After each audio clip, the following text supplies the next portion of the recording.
আমি এমন একটি বাংলাদেশ চাই যে দেশে নৈতিক মূল্যবোধকে সকল জিনিসের উপরে ধরা হবে।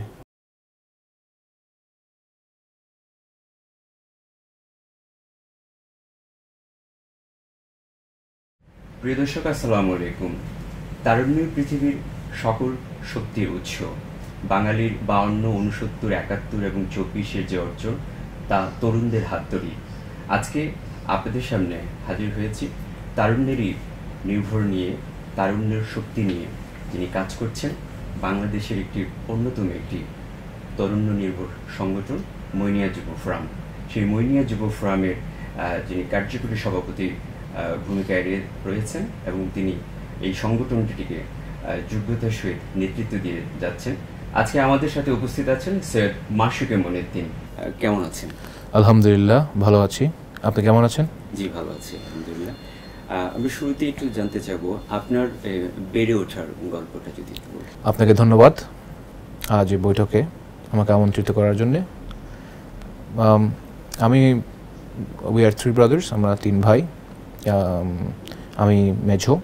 অ্যান্ড বেড়ে ওঠা সাধারণ সকল বাংলাদেশের বিভিন্ন ছেলে মেয়েদের যেভাবে বেড়ে ওঠা হয় সেইভাবে বেড়ে ওঠা, খেলাধুলা, ভাইদের সাথে উঠা বসা সবই ছিল।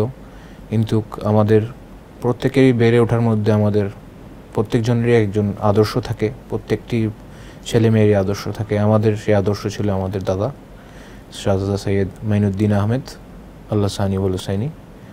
ওনার আদর্শেই আসলে আমরা আদর্শিত, এবং ওনার যে লেসেন্স অ্যান্ড টিচিংস যেগুলো উনি আমাদেরকে দিয়েছেন, সেই 13 বছর যা আমরা 14 বছর যা আমরা পেয়েছি ওনার থেকে, সেইগুলো দিয়ে আসলে আমাদের জীবন আমরা গড়ছি।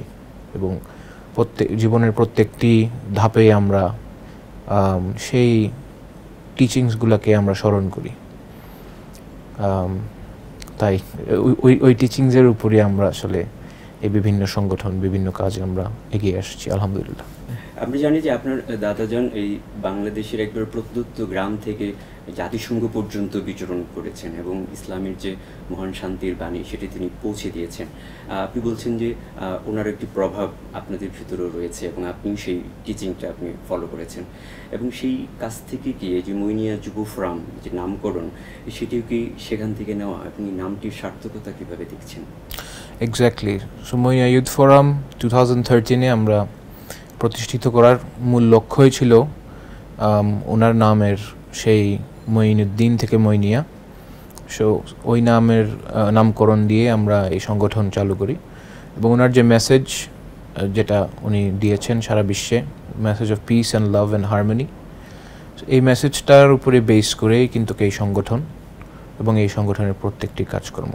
এই যে ওনার একটি মহৎ বাণী রয়েছেন যে ভালোবাসা দিয়ে আসলে সব কিছু জয় করতে হয়, এবং এই যে তরুণ সংগঠন মইনিয়া যুব ফোরাম, হাজার হাজার লাখ লক্ষ সদস্যরা এই সংগঠনটিতে কাজ করছে। যখন এই সংগঠনটি তৈরি করেছিলেন তখন কোন ভাবনা থেকে এই মইনিয়া যুব ফোরাম সংগঠনটি করেছিলেন? আমাদের শুরু থেকেই বাংলাদেশ জুড়ে এবং বিশ্ব জুড়ে আমার দাদাজান ওনার অনেক ফলোয়ার্স ছিলেন, এবং সেই ফলোয়ার্সদের যারা ছেলে মেয়ে, যাদের ছেলেরা ছিলেন, তারা যাতে কোনো না কোনোভাবে মানুষের কল্যাণে তারা যেন নিজেদেরকে নিয়োজিত রাখতে পারে, একটা প্ল্যাটফর্ম সেই সময় ছিল না। তো আমাদের উদ্দেশ্যটাই ছিল যে এই বয়সে, যুবক বয়সে যদি মানুষ মানবতার কল্যাণের সাথে কোনো না কোনোভাবে যুক্ত থাকে, এই আদর্শটা তাদেরকে তাদের রেস্ট অফ দ্য লাইফে তাদেরকে গাইড করবে এবং তাদেরকে কোনো ধরনের অপ্রীতিকর পরিস্থিতি থেকে তাদেরকে বিতরণ করবে। এই মানবতা ভিত্তিক কাজ তাদেরকে সাহায্য করবে। কারণ এইভাবে যখন আপনি মানুষদেরকে সাহায্য করবেন, তখন অন্য একজন মানুষকে আপনি কখনো বিপদে ফেলাতে চাবেন না। বিকজ আপনি সবসময় আপনি মনে করবেন, ইউল রিকল, আপনি মনে করে দেখবেন যে আমি তো এরকম পরিস্থিতির মানুষকে আমি সাহায্য করেছি। যেমন আমি আপনাকে একটি উদাহরণ দিই। আমরা বাংলাদেশের বিভিন্ন জায়গায় বাল্য বিবাহর বিরুদ্ধে আমরা ক্যাম্পেইন করেছি এবং আলহামদুলিল্লাহ আমরা সফল হয়েছি। তো তো যেই ছেলেটি বাল্যবিবাহের বিরুদ্ধে ক্যাম্পেইন করলো সে কখনো এই কাজে যেতে পারবে না। সে যদিও তার কোনো না কোনোভাবে তার জীবন যাত্রায় কখনো সেই পরিস্থিতিতে সে পড়তে যায়, সে কিন্তু সেই দিনগুলো আবার সে মনে করে দেখবে যে আমি তো এই কাজের বিরুদ্ধে আমি সংগ্রাম করেছি, এখন আমি তো এই কাজ করতে পারি না। তো আসলে মানুষের কার্যক্রম দিয়েই কিন্তু সংগ্রাম হয়, কার্যক্রম দিয়েই কিন্তু আদর্শ বিল্ড আপ হয়। তো আমাদের উদ্দেশ্য এটাই এবং এটাই আমরা করে যাচ্ছি। এবং এই সংগঠনটি আমরা জানি যে যৌতুক, মাদক, বাল্যবিবাহ, তারপর সামাজিক অনেক বন্যা দুর্গত এই ধরনের, এবং করোনার সময়ও যথেষ্ট ত্রাণ কার্যক্রম, এই ধরনের সামাজিক কার্যক্রমগুলো করে আসছে। এই সংগঠনটি যেহেতু যুবকদের নিয়ে কাজ করতে হয়, আমরা জানি যে যুবকদের নিয়ে কাজ করার ক্ষেত্রে অনেক ধরনের চ্যালেঞ্জ, প্রতিবন্ধকতা, অনেক কিছু নির্ভর করে, এবং সেই কাজটি করতে গিয়ে কী ধরনের সমস্যা এবং সমাধানের জন্য কী পথ কাজ করছে? অ্যাট দিস মোমেন্ট বাংলাদেশ একটা ভেরি ইয়াং ইকোনমি, এবং এই দেশে ইউথসদের অনেক বড় একটি কন্ট্রিবিউশন আছে, এবং এই কন্ট্রিবিউশনটা যাহাতে অক্ষুণ্ণ থাকে এবং উইথ স্টেইনলেস থাকে, এই জিনিসটা এনশিওর করাটা ইজ ভাইটাল। এবং দুঃখজনকভাবে আমাদের বলতে হয়, আমাদের পর্যবেক্ষণে নতুন মেম্বার্স বা দেখতে যে আমরা যা ফেস করছি তা হচ্ছে ছেলেরা ইভেন মফস্বল এরিয়াগুলোতেও বিভিন্ন ধরনের মাদক দ্রব্যে তারা আশাহত হচ্ছে। এখন এই জিনিসগুলো এত রেডিলি অ্যাভেলেবল হয়ে গিয়েছে, প্রত্যেক থার্সডে, প্রত্যেক ফ্রাইডে তারা বন্ধুদেরকে নিয়ে এরকম আসরে বসছেন। তাতে হচ্ছে কি, তারা কিন্তু তাদের যে পটেনশিয়াল, সেই পটেনশিয়ালটাকে কিন্তু তারা ক্ষতি করছেন। একটা ছেলে বা একটা মেয়ে তার যে পটেনশিয়াল ছিল এই ধরনের কাজে লিপ্ত হওয়ার কারণে তারা কিন্তু তাদের পটেনশিয়ালকে তারা আঘাত করছেন। তারা তাদের ব্রেইনকে, তারা পটেনশিয়ালের দিকে ফোকাস না করে অন্যদিকে ফোকাস করছেন।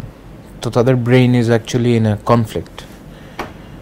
তো এই জিনিসটাকে আসলে প্রতিরোধ করাটা আমাদের জন্য খুবই জরুরি এই মুহূর্তে বাংলাদেশের জন্যে। এবং আমি যা দেখেছি এটা প্রতিরোধ করতে আপনি বলতে পারেন যে ধর্ম দিয়ে করা যেতে পারে, এটা কিন্তু আসলে সম্ভব না। আমাদের কাছে এরকমও খবর এসছে যে মসজিদের মাইকে ছেলেপেলেরা হামলা করেছে বিকজ তাদের এরকম আসরের বিরুদ্ধে হুজুর বলেছেন। ধর্ম দিয়ে আসলে এই জিনিসটাকে ব্যাটল করা ইজ ভেরি ডিফিকাল্ট। হতে পারে এটা সফলতা পেয়েছে বিভিন্ন জায়গায়, বাট বর্তমান প্রেক্ষাপটে ইটস ভেরি ডিফিকাল্ট। তো আমরা যা দেখেছি, আমি শুরুতেই মেনশন করেছি যে আমাদের সকলেরই গড়ে ওঠার সময় কারো না কারো আদর্শ আছে। কারো বাবা, কারো মা, কারো নানা, কারো নানি, কারো দাদা, কারো দাদি। যেই ব্যক্তিটি এরকম কোনো কাজে লিপ্ত হচ্ছেন তাদেরকে আমরা একটা প্রশ্ন করি, আপনি চোখটা বন্ধ করে আপনি এনভিশন করুন যে সেই দাদা বা সেই দাদি বা সেই নানা বা সেই নানি যাকে আপনি প্রচুর ভালোবাসেন, তার সামনে কি আপনি এই কাজ করতে পারতেন? বা এই কাজ করলেও কি তার চোখে চোখে আপনি তাকাতে পারতেন? প্রত্যেকটি মানুষের জীবনেই এরকম কেউ না কেউ আছে। আমরা কিন্তু কেউ আল্লাহ রাব্বুল আলামিনকে দেখিনি, কেউ ওনার রসুল সাল্লাল্লাহু আলাইহি ইসলামকে দেখিনি। আমাদেরকে আমাদের দিন শিক্ষা বা মোরালিটি শিক্ষা আমাদের বাবা মা বা নানা নানি বা দাদা দাদি ওনারাই দিয়েছেন। তো ওনারার মধ্যে কেউ না কেউ, বাংলাদেশ এখনো এমন পরিস্থিতিতে যায় নাই, তাই আমি কনফিডেন্টলি এটা বলতে পারি যে এমন কোনো মানুষ নেই বাংলার জমিনে যার ইদার দাদা বা দাদি বা নানা বা নানি কেউ একজন হইলেও ধার্মিক নেই। যে কোনো ধর্মের হতে পারে, বাট ধার্মিক আছে, মানে ওনাদের জেনারেশনে ইভেন একজন হইলেও ছিল। তো আপনি কি ওনার চোখে চোখে তাকাতে পারতেন এই কাজ করার পরে? তখন ছেলেরা কিন্তু এই প্রশ্নটা করার পরে তারা কিন্তু ফিলটা হয় তাদের ভিতরে যে না, there is actual point in there. So আমি মনে করি প্রত্যেকটি যুবকেরই নিজেকে প্রশ্ন করা উচিত যে আমি যা করছি এই জিনিসটা কি আমাকে সাহায্য করবে কাল পরশু আমি যখন when I will be on my deathbed, আমি যখন আমার মৃত্যুর বিছানায় থাকব তখন কি এই জিনিসটা আমাকে সাহায্য করবে?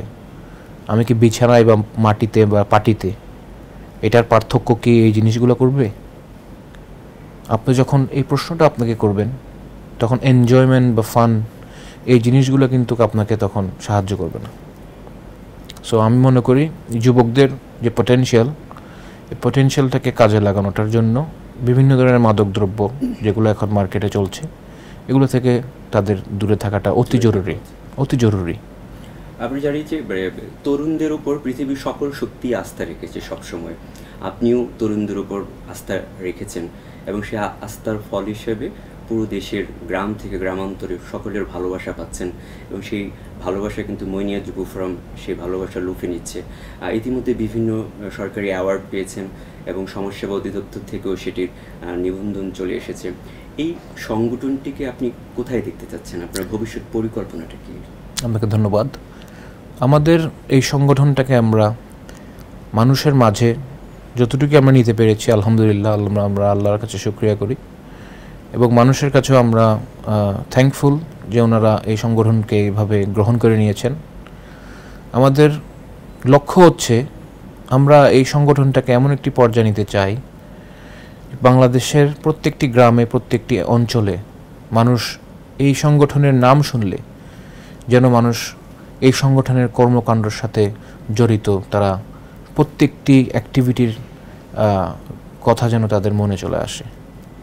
তো বেসিকলি আমাদের উদ্দেশ্য সংগঠনের কাজটাকে আরও দীর্ঘ পর্যায়ে নেওয়া, বড় একটি স্কেলে এটাকে পর্যবেক্ষণ করা এবং মানুষের মাঝে সংগঠনের কার্যক্রম পৌঁছে দেওয়া অ্যান্ড ইনস্ট্রাকটিভ ওয়েতে পৌঁছে দেওয়া, not in a very vague format but a very specific and detailed format, যেহেতু মানুষ জানে যে হ্যাঁ আমার এখানে ব্লাড দরকার, okay I can call Saifia blood bank right away. এইভাবে ইনফরমেটিভ আমরা হতে চাই। তো আমরা ওই লক্ষ্যে কাজ করছি এবং আমরা বিভিন্ন ইউনাইটেড নেশনস এবং বিভিন্ন ইন্টারন্যাশনাল যে অর্গানাইজেশনস আছেন ওনাদের সাথে আমরা কথা বলছি, ওনাদের সাথে আমরা ডায়ালগে আমরা যুক্ত হচ্ছি যেন আমাদের এই যে ওয়ার্কফোর্স 20,000 to 25,000 অ্যাক্টিভ মেম্বার্স, এই ওয়ার্কফোর্সটাকে দিয়ে যেন আমরা বাংলাদেশে বিভিন্ন কাজ করতে পারি। আমরা যতদূর জানি যে আপনার পরিমণ্ডলটা বিশ্বব্যাপী, পৃথিবীর বিভিন্ন দেশে আপনি ভ্রমণ করেছেন এবং বিভিন্ন দেশে আপনি পড়াশোনার জন্য গিয়েছেন এবং বিভিন্ন স্কলারদের সাথে আপনার সাক্ষাৎ হয়েছে, তাদের সাথে মত বিনিময় হয়েছে, বিভিন্ন বিষয়ে আপনি জেনেছেন, আপনার মতামত দিয়েছেন। সেখান থেকে আজকের পৃথিবীতে যে আমাদের যে সংকট মুসলিম উম্মার, সেই সংকট বিষয়ে আপনার ভাবনাটা কি? আপনাকে ধন্যবাদ প্রশ্নের জন্য। এটা খুবই একটি যুগ উপযোগী প্রশ্ন। এখন পৃথিবীর জমিনে যে পরিস্থিতি, যুদ্ধ আমরা দেখেছি কিছুদিন আগেই ইরান ইসরায়েলের উপর যুদ্ধ, এক প্রকার যুদ্ধই ঘোষণা বলা যায়, ওরা এটাকে রিট্যালিয়েটরি অ্যাকশন হিসেবে বলছেন। এর আগেই আমরা দেখছি গত বছর থেকেই ফিলিস্তিনের জমিনে ইসরায়েল যুদ্ধ চালিয়ে যাচ্ছে, মানুষ হত্যা করে যাচ্ছে। এখানে বর্তমান যে প্রেক্ষাপট, এটা খুব ভয়ঙ্কর একটি প্রেক্ষাপট হিসেবে দাঁড়িয়ে আসছে এবং ইন্টারন্যাশনাল রিলেশনসে চারটা জিনিস element is very important: history, politics, economy and philosophy. তো এখনের প্রেক্ষাপট আপনি যদি যাচাই করতে চান, আপনার কিন্তু এই চারটা জিনিসের উপর ভিত্তি করে আপনার অ্যাসেস করতে হবে। আমরা যা দেখতে পাচ্ছি বর্তমান, আমার অ্যানালিসিসে ইরানের সাথে ইসরায়েলের যুদ্ধ, ফুল ফ্লেজড ওয়ার আমি আশঙ্কা করতে পারছি না। এটা এক ধরনের প্রক্সি ওয়ার হিসেবে যেটা ইটস বিন গোয়িং অন, এরকমই থাকবে, বাট ওভারঅল সিচুয়েশনটা একটু ডার্কেন হবে, একটু ভয়ঙ্কর হবে। আদার দেন দ্যাট আমি বিগ এসকেলেশন এখন দেখতে পারছি না, যেহেতু সামনে US elections are coming up. ওইটাকে কেন্দ্র করে অনেক কিছু যদি হওয়ার সম্ভাবনা থাকেও, দে উইল বি হল্টেড। এখন প্রশ্ন হলো আমরা যারা মুসলিম আছি, আমাদের করণীয়টা কি? আসলে আমাদের আইডেন্টিটিটা আমরা ভুলে গিয়েছি, এবং এর কারণেই আসলে আমাদের আজকে অবস্থা। আপনি যদি ইতিহাসের পাতাগুলো দেখেন, ইতিহাসের পাতায় ফ্র্যাঙ্কসরা বা ইউরোপিয়ানরা, ওরা ক্রুসেডসের সময় ওরা কিন্তু লিখে নাই that we are going to war with Egypt, or we are going to war with Syria, or we are going to war with Yemen. No, ওরা লিখেছে we are going to war with Muslims. তখন we had our identity. Even আমাদের Ottoman খেলাফতের সময়ও আমাদের একটি identity ছিল।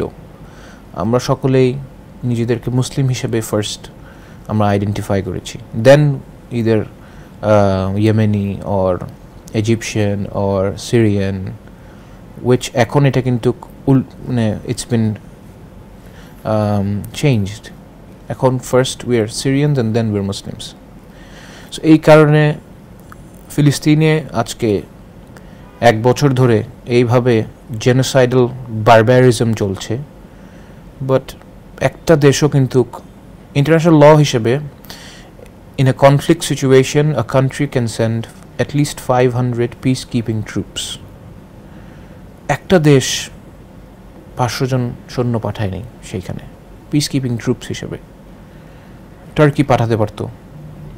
Recep Tayyip Erdogan উনি মুসলমানদের পক্ষে অনেক সুন্দর কথা বলেন, অনেক মূল্যবান কথা বলেন, বাট পাঠাতে পারেনি। হ্যাঁ, দেয়ার আর র্যামিফিকেশনস। যদি উনি পাঠায়, যদি ওখানে এই 500 জনের মধ্যে একজনের যদি মেরে ফেলা হয়, তখন ওনার অ্যাকশন নিতে হবে, এবং সেই অ্যাকশন নেওয়ার চিন্তায় সে যদি তার দেশকে যুদ্ধের ভিতরে ঠেলে দেয়, সেই চিন্তার কারণেই আসলে করছে না।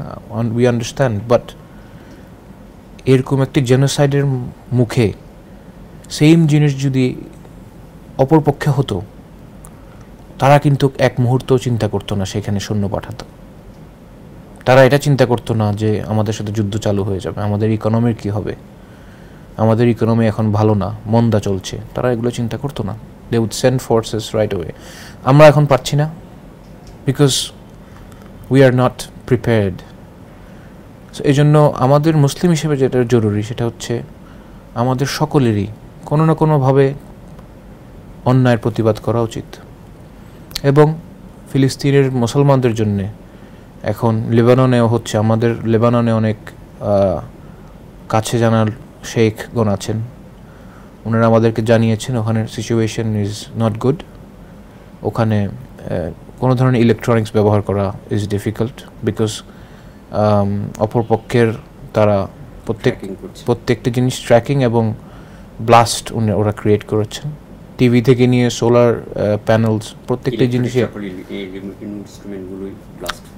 জিনিসই ব্লাস্ট হচ্ছে। তো এটা খুবই একটা খারাপ। আপনি আজকে বাংলাদেশে এরকম একটি পরিস্থিতি আপনি যদি চিন্তা করেন, মানুষের লাইভলিহুড অ্যাবসলিউটলি রেক্ট হয়ে যাবে, বিকজ আমরা সকলেই ইলেকট্রনিক্সের উপরে আমরা নির্ভর। তো ওনাদের অবস্থাও খুবই এখন খারাপ এখন এই মুহূর্তে। তো আমাদের আসলে প্রত্যেকটি মুসলমানেরই বিশ্বজুড়ে উচিত যে to call back to the ways that the things were under the Prophet sallallahu alaihi wasallam এবং খলিফায়ে রাশিদুন and the খিলাফা। তো ওই সময় আমরা কেমন ছিলাম এটা একটু আমাদের চিন্তা করা উচিত। একটি হাদিস শরীফ আছেন যেখানে আল্লাহ রসুল সাল্লাল্লাহু আলাইহি ওয়াসাল্লাম বলেছেন, there will come a time when the nations will eat upon you and you will be many but you will have wahan in your hearts. সাহাবারা প্রশ্ন করেছেন, what is wahan? ওয়াহান উনি বলেছেন, হুব্বুদ দুনিয়া ওয়া কারাহিয়াতুল মাউত। দুনিয়ার প্রতি প্রেম এবং মৃত্যুর প্রতি ভয়। আমাদের সংখ্যা বেশি থাকবে, বাট এটার কারণেই ইউ উইল বি ইটেন আপন বাই দ্য নেশনস। এখন আমরা ওই সময়ে আসলে বসবাস করছি, মসজিদ ভর্তি মানুষ, হ্যাঁ, এবং প্রত্যেকটি গলিয়ে গলিয়ে মসজিদ, বাট মুসলিম ভাই আমার ভাইকে মারছে, আমার করণীয় কিছু নেই, চাইলেও করতে পারছি না। এটাই তো প্রতিবন্ধকতা। আমি চাইলেও আমি ফিলিস্তিনি যে আমি কিন্তু সাহায্য করতে পারছি না, কিন্তু আপনি যদি 100 বছর আগেও চিন্তা করেন, তখন কিন্তু এরকম কিছু হলে ফিলিস্তিনি যে সাহায্য করার পরিস্থিতিতে ছিল। এখন এমন একটি পরিস্থিতি করা হয়েছে, আমি চাইলেও আমি যেতে পারবো না, আমার ওই পরিস্থিতিটাই নেই। আমাদের উচিত চিন্তা করা এবং to keep an open mind, সবসময় বিভিন্ন বই পড়া, টু বি ওয়েল ইনফর্মড। বর্তমান আলোকে যে জিনিসগুলোর থেকে আমি ক্ষতিগ্রস্ত হতে পারি সেই জিনিসগুলো থেকে দূরে থাকা। স্মার্টফোন, ইন্টারনেট, ওখানে অনেক ভালো জিনিসও আছে, খারাপ জিনিসও আছে। ভবিষ্যৎ প্রজন্মকে যেন খারাপটা থেকে দূরে রাখা যায় এরকম চিন্তা করা। বাবা মারা অনেক আমাদের সোসাইটাল পুরা স্ট্রাকচারের মধ্যেই অনেক changes are needed for us to be. আপনার কোয়েশ্চেনের উত্তর যেটা, মুসলিম উম্মার কী করা উচিত, মুসলিম উম্মার করণীয় সুযোগটাও নেই এখন। করণীয় সুযোগটা সৃষ্টি করতে গেলে আমাদের সোসাইটাল অনেকগুলো চেঞ্জেস আমাদের আনতে হবে। আমি আজকাল দেখি ছেলে মেয়ে হলে, বাচ্চার বয়স 1 বছর 1.5 বছর হলেই মা তাকে একটা আইপ্যাড ধরিয়ে দেয় বা ফোন ধরিয়ে দেয়। সে মেয়ে বসে বসে ফোনের মধ্যে বা ছেলে বসে বসে ফোনের গান বা মোবাইল টিপছেন, যেহেতু ছেলে যেন না কাঁদে, মেয়ে যেন না কাঁদে। সো আপনি এক ধরনের কিন্তু আপনি এখানে ফাঁকি দিচ্ছেন। কাদাটা is his duty or is her duty, এটা ওর করণীয়। আপনি ওই যন্ত্রণাটা সহ্য না করার জন্য you are actually taking a shortcut which is actually harming them. এটা কিন্তু ওদেরকে ক্ষতি করছে, ছোটোকাল থেকে এই রেডিয়েশনটা তাদেরকে অনেক ক্ষতি করছে। তো আমরা এই জিনিসগুলো আমাদের চিন্তা করতে হবে। আমাদের আব্বা আম্মারা যদি আমাদের কান্না সহ্য করতে পারত, তাদের সময় তো স্মার্টফোন ছিল না, তো আমরা কেন পারছি না? তো এই প্রত্যেকটা জিনিসই, এটা একটা ভেরি স্মল এক্সাম্পল আমি আপনাকে দেখালাম। প্রত্যেকটা জিনিসে আমাদের চেঞ্জ আনতে হবে, এবং at the core of everything is patience, ধৈর্য, উইচ আমাদের সোসাইটি এবং আমাদের যে জেনারেশনের ধৈর্যটা নেই বললেই চলে। বিকজ আমরা সব কিছুই হাতের নাগালে, সব কিছু আমরা ধরলেই পেয়ে যাচ্ছি। ধৈর্যটা ইজ ভেরি ইম্পর্ট্যান্ট। সো আমি আর্জ করব, যারা এই ভিডিওটা দেখছেন, আপনারা চেষ্টা করবেন দিনে অ্যাটলিস্ট 10 মিনিটস বসে একটু একটা কোয়াইট প্লেস বসে চোখটা বন্ধ করে জাস্ট নিঃশ্বাস নেবেন এবং ছাড়বেন, নিঃশ্বাস নেবেন এবং ছাড়বেন। কোনো ধরনের চিন্তা চেতনা থেকে দূরে রেখে, স্পেশালি আপনাদের স্মার্টফোন একটু দূরে রেখে 10 মিনিটস আপনি আপনার বডিকে দিবেন, আপনার মাইন্ডকে দিবেন। Just breathe in and breathe out. এটা কিন্তু এই 10 মিনিটস আপনাদেরকে অনেক হেল্প করবে। আপনাদের সারা দিনের ক্লান্তি এবং সারা দিনের যে স্ট্রেস, এটাকে আপনাকে ডিস্ট্রেস করতে কিন্তু সাহায্য করবে। হ্যাঁ, আপনাকে আমি বলতেই পারি, বা আপনাদেরকে বিভিন্ন মানুষ বলতেই পারে যে একটা ওষুধ খেয়ে ফেলেন and your stress will go away, বা এটা খান ওইটা খান। This is not the way. সব কিছুর একটা পদ্ধতি আছে, একটা সিস্টেম আছে, and patience is at the key of it. তো ধৈর্যটা আপনারা, আমাদের সকলেরই ধৈর্যটা আসলে শিখা উচিত, ধৈর্য থেকে শিক্ষা নেওয়া উচিত। চমৎকার বলছিলেন, এবং আমাদের যারা দর্শক থেকে শুনছে তারাও অনেক বিষয় সম্পর্কে জানতে পারলো। যারা শুনছে দর্শকদের উদ্দেশ্যে কিছু বলবেন কিনা? আমি বলতে চাই, আমরা মইনিয়া ইউথ ফোরাম এবং আমরা সারা দেশে বিভিন্ন মানবাধিক ভিত্তিক কাজকর্ম আমরা করে আসছি। আমাদের মূল উদ্দেশ্য হচ্ছে environment, human rights, cleanliness, morality, এই জিনিসগুলো মানুষকে শিক্ষা দেওয়া। চমৎকার একটি সময় কাটলো, অনেক বিষয় সম্পর্কে আমাদের দর্শকরা জানতে পারলো। দর্শকদের উদ্দেশ্যে, যে যুবকরা আপনাকে দেখছে, তাদের উদ্দেশ্যে তাদের করণীয় এবং কী সম্ভাবনা তাদের জন্য অপেক্ষা করছে, সে বিষয়ে যদি কিছু বলতেন। ধন্যবাদ আপনাকে। আমাদের যুবকদের আসলে এই মুহূর্তে জীবনটা খুবই কঠিন, বিকজ আপনি পড়ালেখা করে বের হন অ্যান্ড দেন আপনার চাকরির জন্য সেই সংগ্রাম শুরু হয়ে যায়। বাট আপনার আব্বা আম্মা তারা যে আপনাকে এত কষ্ট করে পড়িয়েছেন, আপনি যদি তাড়াতাড়ি তাদের হাতে কিছু তুলে না দিতে পারেন, আপনার জন্য খুবই খুবই কঠোর হয়ে যায় পরিস্থিতিটা। এটা হচ্ছে একটা প্রেক্ষাপট। আরেকটা প্রেক্ষাপট হচ্ছে যারা সেই সমর্থন আছেন, তারা পড়ালেখা করে ব্যবসা বাণিজ্য করতে পারছেন, তাদের ইমিডিয়েটলি সেই সংগ্রামে যেতে হচ্ছে না। তাদের যেভাবে একদিক দিয়ে সেই কঠোরতা থেকে তারা বাঁচছেন, সেইভাবে কিন্তু তারা আবার অলসতায় কিন্তু তাদেরকে পেয়ে যাচ্ছে। তো দোনো প্রেক্ষাপটেই কিন্তু ভাইসেস আছে। তো আমাদের বাংলাদেশের জন্য যেটা সব থেকে জরুরি তা হচ্ছে আমাদের সকলেরই পড়ালেখার যে সংগ্রাম, তারপরে আসলে পড়ালেখার থেকে আমাদের দূরে সরে গেলে হবে না। কোনো না কোনোভাবে আমাদের শিক্ষাকে জারি রাখতে হবে, কোনো না কোনোভাবে আমাদের জ্ঞান আমাদের অর্জন করতে হবে, নলেজ আমাদেরকে নিতে হবে। সেটা আপনি যে কোনো ধরনের নলেজ হতে পারে। আপনি ভিডিও এডিটিং শিখতে পারেন, আপনি কোডিং শিখতে পারেন, আপনি বিজনেসের উপর পড়ালেখা করেছেন, আপনি বের হয়ে আপনি একটা কোডিং অনলাইন ক্লাস করলেন, বা আপনি বিজনেসের পড়ালেখা করেছেন, আপনি ভিডিও এডিটিং শিখছেন। এটা আপনাকে কোনো না কোনোভাবে হেল্প করবে। সো শিক্ষাটা আমাদের বন্ধ করা যাবে না, এবং বিভিন্ন ধরনের এমন কোনো কাজ করা যাবে না যাতে আমার ফ্যামিলি এবং আমার লেগেসি এফেক্ট হতে পারে। আমাদের বাংলাদেশের, আমরা একটা থার্ড ওয়ার্ল্ড কান্ট্রি, এবং আমাদের মধ্যে আমাদের কালচার ইজ ভেরি ইম্পর্ট্যান্ট।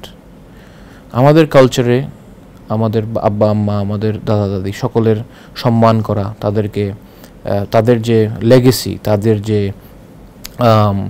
ইচ্ছা, তারা চলে যাওয়ার পরও সেই ইচ্ছাকে ধরে রাখা, এটার একটা টেন্ডেন্সি আছে, which is very good. So এই জিনিসটাকে আমাদের ছেড়ে দেওয়া যাবে না। মডার্নিটির নামে, আধুনিকতার নামে আমরা এই জিনিসটাকে ছেড়ে দিলে আমাদের অনেক বড় ক্ষতি হবে। আমাদের সবসময় আমাদের সেই পারিবারিক লেগেসিকে আমাদের ধরে রাখতে হবে। আমাদের ফ্যামিলিয়ার যে রিলেশনস, সেই রিলেশনগুলোকে ধরে রাখতে হবে। নিজ নিজ গ্রামে যে পরিবার পরিজন, দূরসম্পর্কের আত্মীয় স্বজন, তাদের সাথে উঠা বসা করা, এগুলো মেনটেন করতে হবে। নাহলে উই উইল বি ডিট্যাচড। আমরা ইন্ডিভিজুয়াল রোবটস ছাড়া আমরা আর কিছুই হব না। সো আমি মনে করি প্রত্যেকটি মানুষেরই তাদের পরিবারের যে লেগেসি, এটাকে প্রাধান্য দেওয়া উচিত এবং এটাকে তুলে রাখা উচিত।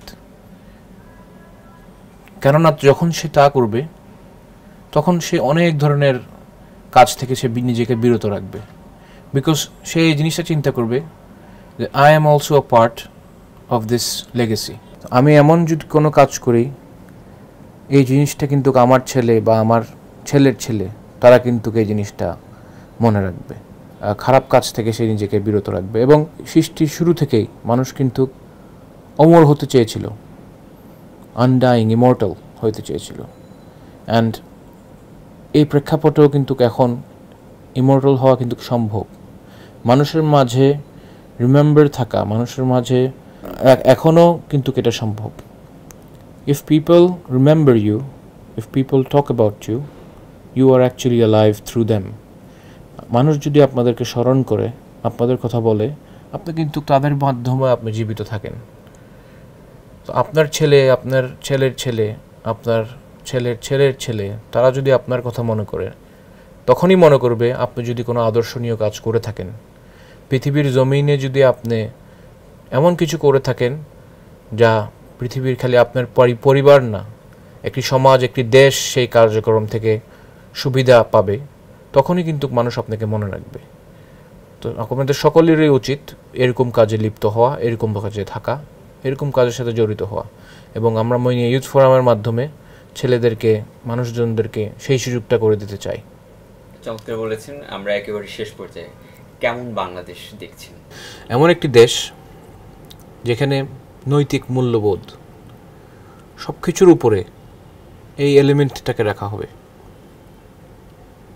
প্রত্যেকটি জিনিসের উপরে নৈতিক মূল্যবোধকে যখন আপনি তুলে ধরবেন, তখন সে ডিজিটাল হোক বা ডিজিটাল না হোক, সে লিখতে পারুক বা লিখতে না পারুক, তার সাথে কিন্তু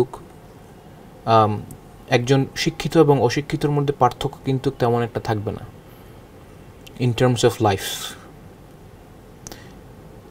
আপনি আজকে থেকে 500 বছর আগে গেলে আপনি দেখবেন মানুষ কাকে ভালো বলতো, যার মধ্যে নৈতিক মূল্যবোধ ছিল।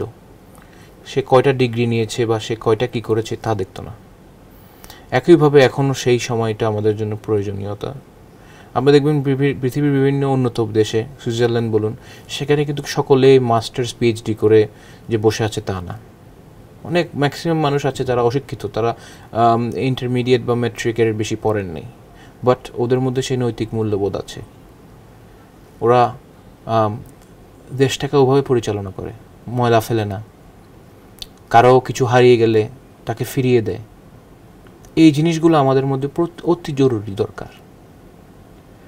আমি এমন একটি বাংলাদেশ চাই যে দেশে নৈতিক মূল্যবোধকে সকল জিনিসের উপরে ধরা হবে, প্রত্যেকটা ক্ষেত্রের উপরে ধরা হবে।